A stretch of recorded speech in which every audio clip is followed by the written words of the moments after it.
میرے نبی نے فرمایا جو عورت اپنے شوہر کی تابع دار ہو، جو عورت اپنے شوہر کی فرما بردار ہو، اس کے لیے تو پرندے بھی ہوا میں استغفار کرتے رہتے ہیں، مچھلیاں دریا میں استغفار کرتی رہتی ہیں، اور درندے جنگلوں میں استغفار کرتے رہتے ہیں۔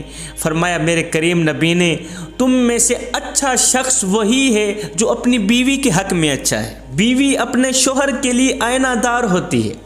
تم کہو میری بیوی خوبصورت ہے تو وہ دن بدن نکھرتی چلی جائے گی، وہ ہر روز نکھرتی چلی جائے گی۔ اگر تم کہو میری بیوی خدمت گزار ہے تو وہ مزید خدمت کرنے لگے گی، اور اگر تم ہر وقت، ہر گھڑی، ہر لمحے اس کا نقص نکالو گے، اس میں عیب تراشی کرو گے تو اس کو کھوکھلا کر دو گے۔ اگر تم ہر وقت اس کا نقص نکالتے رہو گے، اس کی غلطیاں نکالتے رہو گے، اس میں کمیاں نکالتے رہو گے تو بیوی کو کھوکھلا کر دو گے۔ تمہیں پتہ ہونا چاہیے کہ عورت ٹیڑھی پسلی سے نکلی ہوئی، ٹیڑھی پسلی سے نکلی ہوئی۔ اگر تم ایسا ہی کرو گے، اگر تم ہر وقت اس کے اندر سے نقص ہی نکالتے رہو گے تو اسے سیدھا کرنے کے بجائے اسے توڑ بیٹھو گے۔ تو اس لیے اپنی بیوی کے ساتھ محبت اور رحم کا رشتہ بنائیں، اپنی بیوی کے ساتھ دوستی کا رشتہ رکھو، رحم والا رشتہ رکھو۔ پائلٹ کی بیوی کہتی ہے زیادہ مت اڑاؤ مجھے، ٹیچر کی بیوی کہتی ہے یہ گھر ہے مت سکھاؤ مجھے، یہ کوئی سکول مکول نہیں ہے۔ ڈاکٹر کی بیوی کہتی ہے اگر زیادہ بات کی تو طبیعت درست کر ڈالوں گی۔ اور بھائی تم ڈاکٹر ہو باہر والوں کے لیے، انجینئر ہو باہر والوں کے لیے، ٹیچر ہو باہر والوں کے لیے، گھر والوں کے لیے تو وہی ابا جو دوسروں کا ہوتا ہے۔ اس لیے بیوی کے ساتھ اچھا سلوک کرو۔ میرے حضور علیہ السلام نے فرمایا بہترین انسان ہے وہ جو اپنی بیوی کے ساتھ اچھا سلوک کرتا ہے، اچھا رویہ اختیار کرتا ہے۔ بیوی کو وہ مقام دو جو اسلام نے عورتوں کو دیا ہے، جو حقوق اسلام نے عورتوں کو دیے ہیں، عزت، پیار، عورت کی دیکھ بھال کرنا، بیوی کی حفاظت کرنا، ان کی ضروریات کو پورا کرنا۔ اور جو لوگ ان حقوق کو پس پشت ڈال کے کہتے ہیں کہ بیوی ہمارے پاؤں کی جوتی ہے، ان حقوقوں کو اپنی پس پشت ڈال کے بیوی کو پاؤں کی جوتی سمجھتے ہیں، ان کو میں کہنا چاہوں گا کہ بھائی آج تو کسی کی بیٹی کو اپنے پاؤں کی جوتی سمجھتا ہے، کل تیری بہن یا تیری بیٹی کو بھی کوئی اپنے پاؤں کی جوتی سمجھے گا۔ تیری بہن، تیری بیٹی بھی کل کسی کی پاؤں کی جوتی جا بنے گی۔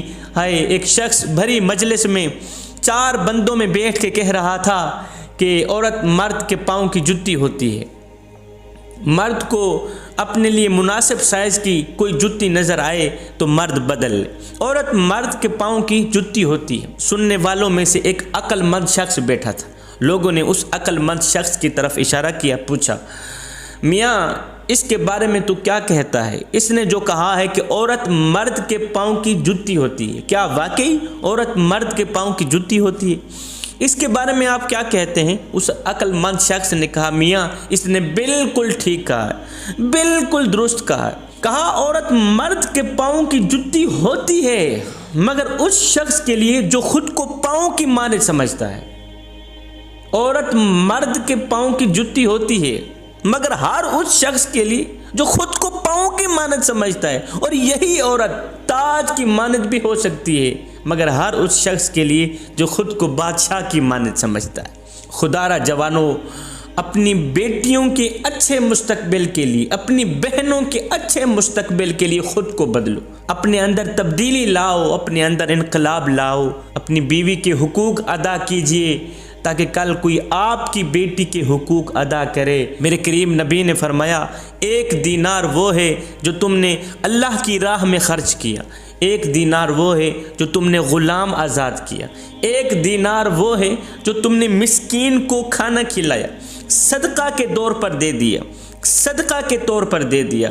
سنو، 1 دینار وہ ہے جو تم نے اپنی بیوی پہ خرچ کیا، ان میں سے تمہیں سب سے زیادہ ثواب اس دینار پر ملے گا جو تم نے اپنی بیوی پہ خرچ کیا ہوگا۔ عورت کے لیے اچھا شوہر بھی اللہ کی نعمتوں میں سے ایک نعمت ہے، اور شوہر کے لیے اچھی بیوی بھی، نیک بیوی بھی، خدمت گزار بیوی بھی اللہ کی نعمتوں میں سے ایک نعمت ہے۔ میرے حضور علیہ السلام نے میاں کو بیوی کے ساتھ، بیوی کو میاں کے ساتھ محبت کا درس دیا، پیار کا درس دیا، امن سے رہنے کا درس دیا ہے، ایک دوسرے کی عزت کرنے کا درس دیا ہے۔ حضرت خدیجہ الکبریٰ کا جب وقت آخر آیا، جب آپ بیمار ہوئیں، تو آپ نے حضور علیہ الصلاۃ والسلام سے آپ کی چادر رحمت طلب کی۔ پوچھا گیا کیوں؟ جب میرے حضور علیہ السلام نے پوچھا نا کہ میری چادر کیوں طلب کر رہی ہو، تو حضرت خدیجہ الکبریٰ نے کہا حضور بخار جان لیوا ہے، میری زندگی کے آخری لمحے ہیں، میں چاہوں گی کہ اسی چادر میں ہی مجھے کفن دیا جائے، میرے سرتاج کی چادر سے ہی مجھے کفن دیا جائے، اسی چادر رحمت سے ہی مجھے کفن دیا جائے۔ اللہ اکبر! کسی شوہر کے بارے میں کسی بیوی کی اس سے بڑی گواہی بھلا اور کیا ہو سکتی ہے؟ وہ کہہ رہی ہو کہ اگر میرے شوہر کی چادر مجھے میرے کفن کے لیے مل جائے تو میری بخشش کے لیے بس اتنا ہی کافی ہے۔ یہ میرے آقا کریم علیہ السلام کی زندگی کا حسن ہے جو نکھر کے سامنے آ رہا ہے۔ جوانوں، ایک بیوی کے لیے اس کا شوہر ہی کل کائنات ہوتا ہے، اس کا سرتاج ہی کل کائنات ہوتا ہے۔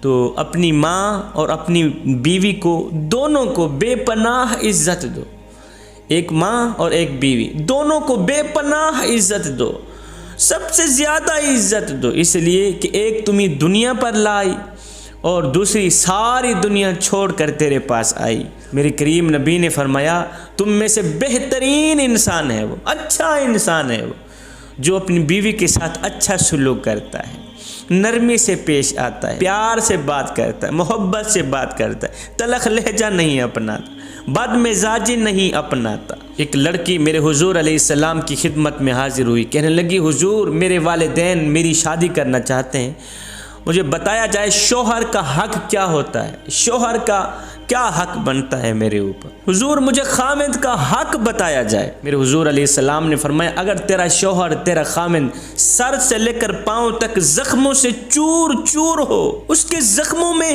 پیپ پڑ چکی ہو، اور تو اپنی زبان سے شوہر کے زخموں میں پڑی پیپ کو چاٹ چاٹ کر صاف کرے، پھر بھی شوہر کا حق ادا نہیں کر سکتی۔ اپنی زبان سے شوہر کے زخموں کو چاٹ چاٹ کر صاف کرے، پھر بھی شوہر کا حق ادا نہیں کر سکتی۔ جوانوں سنو میرے کریم نبی کی مبارک زندگی۔ میرے کریم نبی جب وقت ملتا تھا، جب ٹائم ملتا تھا، جب تھوڑا لمحہ فری کا مل جاتا تھا، آزادی کا مل جاتا تھا، تو میرے کریم نبی جھاڑو اٹھاتے، گھر میں جھاڑو خود دیا کرتے تھے۔ جب وقت ملتا آٹا خود گوندتے۔ حضرت سیدہ عائشہ صدیقہ رضی اللہ تعالی عنہا کو کہہ رہے ہیں کہ میں آٹا گوندتا ہوں، آپ روٹی پکائیں۔ مجھے بتاؤ آج کے اس معاشرے میں کوئی ہے جو اپنی بیوی کو آٹا گوند کے دے؟ یہ اس دور کی بات کر رہا ہوں جب اہل عرب میں سے کوئی کہتا تھا نا کہ مجھے میری بیوی سے محبت ہے، پیار ہے، تو اس بات کو عیب سمجھا جاتا تھا، ایسے شخص کو گھٹیا تر سمجھا جاتا تھا جو کہتا تھا کہ مجھے میری بیوی سے پیار ہے۔ اس دور کی بات کر رہا ہوں۔ میرے کریم نبی فرماتے تھے عائشہ میں آٹا گوندھ کے دیتا ہوں اور تم روٹی پکاؤ۔ کروڑوں کی تعداد میں، ہزاروں کی تعداد میں غلام موجود ہیں۔ میرے کریم نبی کسی کو نہیں کہتے میرا جوتا پالش کرو، جوتا صاف کرو۔ میرے کریم نبی خود اپنا جوتا پالش کرتے، خود جوتا صاف کرتے ہیں۔ میرے کریم نبی نے بیویوں کو عزت دی، بیویوں کو مقام دیا، بیویوں کو پیار دیا۔ آج کے اس معاشرے میں تو بیوی کو عزت دینا رن مریدی کے زمرے میں آتا ہے۔ سنو میرے کریم نبی نے فرمایا کہ بہترین انسان ہے وہ، اچھا انسان ہے وہ جو اپنی بیوی کے ساتھ اچھا سلوک کرتا ہے۔ آج تو کسی طلاق شدہ عورت کی طلاق کی وجہ معلوم کی جائے تو وجہ یہی سامنے آتی جی، عورت زبان دراز تھی، عورت بدتمیز تھی، بولنے کا شعور نہیں تھا، عورت یہ تھی، عورت وہ تھی۔ مجھے بتاؤ آج تک کسی نے یہ کہا ہے کہ عورت باشعور تھی اس لیے جاہل آدمی سے رہنا گوارا نہیں کرتی تھی؟ آج تک کسی نے یہ کہا ہے کہ مار پیٹ کو اپنا فریضہ نہیں سمجھتی تھی؟ آج تک کسی نے یہ کہا ہے کہ شوہر کی بدتمیزی اور جاہلانہ رویے کی وجہ سے عورت گھر چھوڑ کے چلی گئی؟ کسی نے یہ نہیں کہا نا۔ اس لیے کہ ہماری نظر دوسروں کے عیبوں پر تو جاتی ہے، ہماری نظر دوسروں کے گریبان پر تو جاتی ہے، ہماری نظر نہیں جاتی تو اپنے ہی گریبان پر نہیں جاتی، ہماری نظر نہیں جاتی تو اپنے عیبوں پر نہیں جاتی، اپنی خامیوں پر نہیں جاتی، دوسروں کی کمیوں پر ہماری نظر جاتی، دوسروں کے عیب تلاش کرتے رہتے ہیں۔ ہماری نظر نہیں جاتی، اپنی کمیوں پر نہیں جاتی۔ انسان نے کوئل سے پوچھا اگر تو کالی نہ ہوتی کتنا اچھا ہوتا۔ پھر انسان نے سمندر میں بہتے پانی سے پوچھا اوئے اگر تو کھارا نہ ہوتا کتنا اچھا ہوتا۔ پھر انسان نے ایک دن قبلہ گلاب کو اٹھایا، تلی پہ رکھا، پوچھنے لگا اوئے اگر تیرے اندر یہ کانٹے نہ ہوتے تو کتنا اچھا ہوتا۔ تینوں بول اٹھے اے انسان اگر تیرے اندر دوسروں کے عیب ڈھونڈنے کی عادت نہ ہوتی تو کتنا اچھا ہوتا۔ آج کا انسان دوسروں کے عیب ڈھونڈنے کی کوشش کرتا ہے لیکن اپنے گریبان میں جھانک کر کے نہیں دیکھتا کہ میرے اندر بھی کوئی عیب ہے یا نہیں، میرے اندر بھی کوئی خامیاں ہیں یا نہیں۔ کتنی مبارک بیٹیاں ہیں وہ، کتنی خوش بخت اور خوش قسمت بیٹیاں ہیں وہ جو فحاشی کے اس دور میں رہ کر بھی اللہ اور اس کے رسول کی نافرمانی نہیں کرتی، جو فحاشی کے اس دور میں رہ کر بھی اللہ اور اس کے رسول کے احکامات کی پیروی کرتی ہیں، جو اس کفرستان میں رہتے ہوئے بھی، فحاشی کے اس دور میں رہتے ہوئے بھی اپنے گھروں میں ٹھہرے رہنے کو ترجیح دیتی ہیں۔ کتنی خوش قسمت بیٹیاں ہیں وہ جو بازاروں میں حسن و جمال کی نمائش کرنے سے نفرت کرتی ہیں، اگر ضرورت کی وجہ سے بازار میں جانا بھی پڑے تو اس سوچ کی بنیاد پر جاتی ہیں کہ انہیں کوئی دیکھ نہ سکے، کوئی غیر محرم دیکھ نہ سکے۔ جب بازار میں جاتی ہیں تو خود کو کپڑے میں لپیٹ کے جاتی ہیں، سر سے لے کر پاؤں تک کپڑے میں لپٹی ہوئی ہوتی ہیں، حیا کے دامن میں لپٹی ہوئی ہوتی ہیں کہ کہیں مالک کی نافرمانی نہ ہو جائے، کہیں رب کے حکم کی توہین نہ ہو جائے۔ یہی اسلام کی وہ عظیم بیٹیاں ہیں، یہی اسلام کی وہ مقدس بیٹیاں ہیں جن پر اسلام فخر کرتا ہے، جن بیٹیوں کے عمل سے کفر کے بڑے بڑے ستون لرز اٹھے۔ میری بہن، جب آپ کا بھائی یا آپ کا خامند آپ کو پردہ کرنے سے روکے، آپ کو حجاب کرنے سے روکے تو اس وقت آپ نے کیا کرنا ہے؟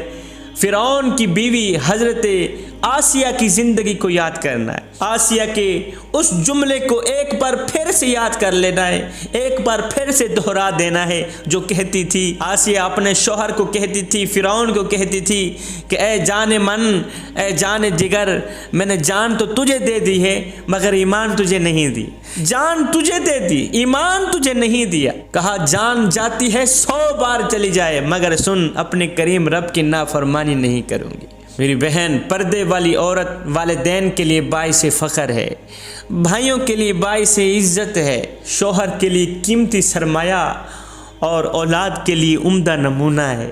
پردے والی عورت، میری ماؤں، بہنوں، بیٹیوں، خدا را اپنے اوپر گندی مکھی کو نہ بیٹھنے دینا، گندی مکھی نہ بیٹھنے دینا۔ خدا نہ کرے اگر تیرے اوپر کوئی گندی مکھی بیٹھ گئی تو یاد رکھنا تو کسی کھاتے میں نہیں رہے گی، پھر معاشرے میں تجھے کوئی بھی قبول کرنے کو تیار نہیں ہوگا۔ میری بہن، تو جانتی نہیں ہے کہ غلاف جب بھی چڑھتا ہے بیت اللہ پہ چڑھتا ہے، غلاف جب بھی چڑھتا ہے قرآن پہ چڑھتا ہے، جب بھی چڑھتا ہے قیمتی چیز پر چڑھتا ہے، کیونکہ قیمتی چیز ہمیشہ کے لیے پردے کے اندر چھپی ہوئی ہوتی ہے۔ میری بہن، اگر تو بھی قیمتی بننا چاہتی ہے، اگر تو بھی قیمتی سرمایہ بننا چاہتی ہے تو خدا را آ پردے کے اندر چھپ جا، غلاف کے اندر چھپ جا، حیا کے دامن میں چھپ جا۔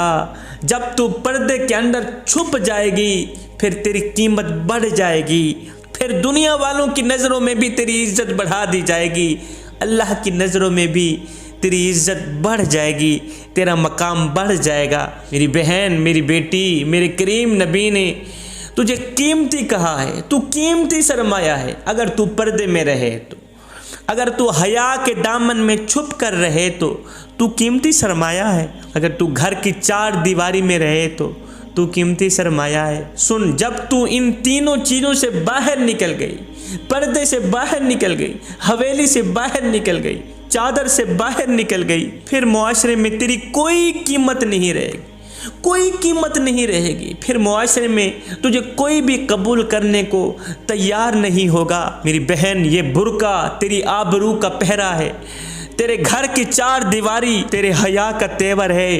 تو پردے میں رہے گی تو معاشرے کو عزت ملے گی. صرف معاشرے کو ہی نہیں، معاشرے کے بیٹیوں کو بھی عزت ملے گی، مقام ملے گا. اب جو لڑکیاں پردہ نہیں کرتی وہ کہتی ہیں جی پردے کا کیا، ہمارا ذہن تو پاک ہے، ہمارا ذہن تو صاف. میں انہیں بتانا چاہتا ہوں میری بہن، تمہارا ذہن جتنا بھی صاف ہو جائے، تمہارا ذہن کتنا بھی صاف ہو جائے، فاطمہ بنت محمد سے زیادہ پاک و صاف نہیں ہو سکتا. اور پردے کا حکم فاطمہ کو بھی دیا گیا تھا. میری بہن، اگر تو بہن ہو کے قرآن پڑھے تو عمر کی تقدیر بدل دیتی ہے. اگر تم ماں ہو کے قرآن پڑھے تو بیٹا نیزے کی نوک پہ قرآن سناتا ہے. تو سمٹ جائے تو معاشرہ پھیل جائے گا. جب میں ام الخیر جیسی تھیں تو بیٹے غوث اعظم جیسے جنم لیا کرتے تھے. جب میں سیدہ فاطمہ الزہرا جیسی تھیں تو بیٹے امام حسن امام حسین جیسے جنم لیا کرتے تھے. لیکن آج جب میں ایک طرف بیٹے کو دودھ پلا رہی ہوں اور دوسری طرف ماں کی نظر گندی فلموں میں جمی ہوئی ہو، گندی فلموں میں ٹکی ہوئی ہو، گندی تصویروں کی طرف جمی ہوئی ہو، ٹی وی کی طرف جمی ہوئی ہو، پھر بیٹے فلمی اداکار تو بن سکتے ہیں، وقت کے غوث نہیں بن سکتے. پھر بیٹے فلمی ایکٹر تو بن سکتے ہیں، وقت کے بایزید نہیں بن سکتے. جب ماں خود بے حیا ہوگی تو بیٹے بے حیا ہی پیدا ہوں گے. حیا کا مادہ ان کی آنکھوں میں ہرگز نظر نہیں آئے گا. جب ماں خود کہے گی کہ میرا جسم میری مرضی تو کیا خیال ہے 12 سالہ اس کی بیٹی نہیں کہے گی کہ میرا جسم میری مرضی، کیونکہ بیٹی نے تو ماں کے نقش قدم پر چلنا ہے نا. اور جب ماں خود کہہ رہی ہے میرا جسم میری مرضی، صاف ظاہر ہے 12 سالہ بیٹی بھی ساتھ میں کہے گی میرا جسم میری مرضی. ایک خاتون کا بیٹا کسی جنگ کے اندر شہید ہو گیا تو یہ خاتون میرے کریم نبی کی خدمت میں حاضر ہوئی. اپنے بیٹے کی شہادت پر میرے نبی کی خدمت میں حاضر ہوئی. سر سے لے کر پاؤں تک اس عورت نے خود کو پردے میں چھپایا ہوا تھا، حیا کے دامن میں چھپی ہوئی. سر سے لے کر پاؤں تک صحابہ دیکھ کر حیران رہ گئے کہ نوجوان بیٹا فوت ہو گیا ہے. ان لمحات میں تو بعض اوقات عورتوں سے شرعی ضابطے چھوٹ جاتے ہیں، لیکن اس عورت نے تو پردے کا اتنا خوب اہتمام کیا ہوا ہے کہ جوان بیٹا فوت ہو گیا ہے، اتنا بڑا صدمہ پہنچا ہے اسے، پھر بھی اس نے پردے کا خوب اہتمام کیا ہوا ہے. صحابہ نے اس عورت سے پوچھ لیا ہے خاتون تیرا جوان بیٹا فوت ہو گیا ہے، ان لمحات میں تو بعض اوقات شرعی ضابطے چھوٹ جاتے ہیں اور تو نے پھر بھی پردے کا خوب اہتمام کر رکھا ہے. یہ سن کر اس پاک باز عورت نے کہا بھائیو میرا بیٹا فوت ہو گیا ہے، میرا حیا تو باقی ہے. میرا بیٹا فوت ہو گیا ہے تو کیا ہوا، میرا حیا تو فوت نہیں ہوا. الحمدللہ میرا حیا زندہ ہے، میری غیرت زندہ ہے. تو یہ تھی اسلام کی وہ دختران جن کی گود میں اسلام پلتا تھا. ایک صحابی رات کو اپنے گھر آرام فرما رہے تھے. صحابی کی آنکھ کھلی، صحابی نے پانی مانگا. بیوی محترمہ بھی صحابیہ تھی. بیوی اٹھی باہر گئی، جاڑا تھا، برف باری ہو رہی تھی، سردی تھی، بہت زیادہ سردی تھی. بیوی جب پانی لے کر آئی تو آگے شوہر سو گیا تھا. ایسے ہی پانی اٹھا کے کھڑی رہی، پانی اٹھا کے کھڑی رہی کہ کہیں ایسا نہ ہو میرا شوہر اٹھے پانی مانگے پانی موجود نہ ہو. پانی اٹھا کے کھڑی رہی. صبح فجر کے وقت، نماز کے وقت، تہجد کے وقت جب شوہر کی آنکھ کھلی دیکھا ہاتھوں میں پانی رکھ کے کھڑی. شوہر نے کہا کب کی کھڑی ہو؟ کہا جب سے آپ نے پانی مانگا تھا آپ کو نیند آ گئی تھی، میں پانی لے کے کھڑی ہی رہی. اچھا پھر سو جاتی؟ کہا نہیں سوئی اس لیے کہ کہیں خدمت گزاری میں کمی نہ ہو جائے. شوہر اتنا خوش ہوا، بھلا ہو بھی آج تم نے خدمت کی انتہا کر دی ہے، آج میں تم پہ اتنا خوش ہوں کہ آج تم مانگنا چاہتی ہے مجھ سے مانگ، میں دینے کو تیار ہوں. کوئی تیری خواہش ہو، کچھ بھی مانگنا چاہتی ہے مانگ لے، میں ابھی اور اسی وقت تجھے دینے کو تیار ہوں. اس نیک خاتون نے کہا، صحابیہ نے کہا تو نے مجھے سب کچھ دیا، پیار دیا، محبت دی، عزت دی، عورت کے لیے تو بس اتنا ہی کافی ہوتا ہے. پر اگر آپ نے میرا مطالبہ پورا کرنا ہے تو میں یہ چاہتی ہوں آپ ابھی اور اسی وقت مجھے طلاق دے دیں، مہربانی کر کے مجھے طلاق دے دیں. اس کے پاؤں سے زمین نکل گئی طلاق کا سن کر. شوہر نے کہا اتنی اچھی بیوی، خدمت گزار بیوی مجھ سے طلاق کا مطالبہ کر رہی. کہا طلاق کیوں لینا چاہتی؟ کہا بس میری مرضی. آپ نے کہا جو مانگنا ہے مانگ، میں دینے کو تیار ہوں، میرا مطالبہ ہے تو مجھے طلاق دے، میں اپنے گھر جانا چاہتی ہوں. صحابی نے کہا میں آپ سے وعدہ کر چکا ہوں کہ میں آپ کو طلاق دوں گا، آپ کا مطالبہ پورا کروں گا، لیکن پہلے چلتے ہیں حضور علیہ السلام کی خدمت میں، حضور سے فیصلہ کراتے ہیں، یہ واقعہ حضور علیہ السلام کو سناتے ہیں، جو حضور علیہ السلام فیصلہ کریں گے اسی پر عمل کیا جائے گا۔ اب یہ دونوں میاں بیوی گھر سے نکلے، کہاں جا رہے ہیں؟ حضور علیہ السلام کی خدمت میں جا رہے تھے، راستے میں صحابی شوہر کا پاؤں پھسلا، وہ منہ کے بل زمین پہ گر پڑا۔ جب زمین پہ گرا تو نیک بیوی، خدمت گزار بیوی نے فوراً بسم اللہ پڑھتے ہوئے شوہر کو اٹھاتے ہوئے کہنے لگی آپ کو چوٹ تو نہیں لگی؟ کہا جی میرے پاؤں کو چوٹ لگی، میرا پاؤں سیدھا نہیں ہو رہا، ٹیڑھا ہو گیا ہے، درد ہو رہا ہے، شدید درد ہو رہا ہے، شدید تکلیف ہو رہی۔ کہا پھر آؤ ہم واپس چلتے ہیں، اپنے گھر کی طرف چلتے ہیں، اب مجھے طلاق کی ضرورت نہیں۔ کہا وہ کیسے؟ آخر یہ کیا ماجرا ہے؟ ابھی تجھے طلاق چاہیے تھی، جب حضور کی بارگاہ میں جا رہے ہیں، مجھے چوٹ لگی، اب تو کہتی ہے کہ مجھے طلاق نہیں چاہیے، واپسی گھر کی طرف جائیں۔ صحابیہ نے کہا وہ میرے سرتاج، اصل میں وجہ یہ ہے، مسئلہ یہ ہے، ماجرا یہ ہے کہ میں نے سنا تھا کہ جس کو ساری زندگی کوئی بھی تکلیف نہ پہنچے اس کے ایمان میں شک ہوتا ہے، اور جو بھی ایمان والا ہوتا ہے وہ ضرور کسی نہ کسی تکلیف میں مبتلا رہتا ہے، کسی نہ کسی تکلیف میں مبتلا وہ ضرور رہتا ہے۔ مجھے آپ کے ساتھ رہتے ہوئے اتنا عرصہ ہو چکا اور آپ کو کوئی بھی تکلیف نہیں ہوئی، آپ کو کوئی بھی دکھ نہیں پہنچا، آپ کبھی بھی پریشان نہیں ہوئے، اس لیے میں نے سوچا کہ ایسے آدمی کے نکاح میں رہنے کا کیا فائدہ جس کا ایمان بھی مشکوک ہو۔ لیکن جب راستے میں آپ کے پاؤں کو چوٹ لگی، آپ کو درد ہوا، آپ کو تکلیف ہوئی، تو میرا شک دور ہو گیا کہ الحمدللہ آپ بھی تکلیف میں آزمائے گئے، میرا شک دور ہو گیا، الحمدللہ آپ بھی دکھوں میں آزمائے گئے، آپ بھی مصیبتوں میں آزمائے گئے۔ تو وہ تھی اسلام کی وہ دختران جن کی گود میں اسلام پلتا تھا۔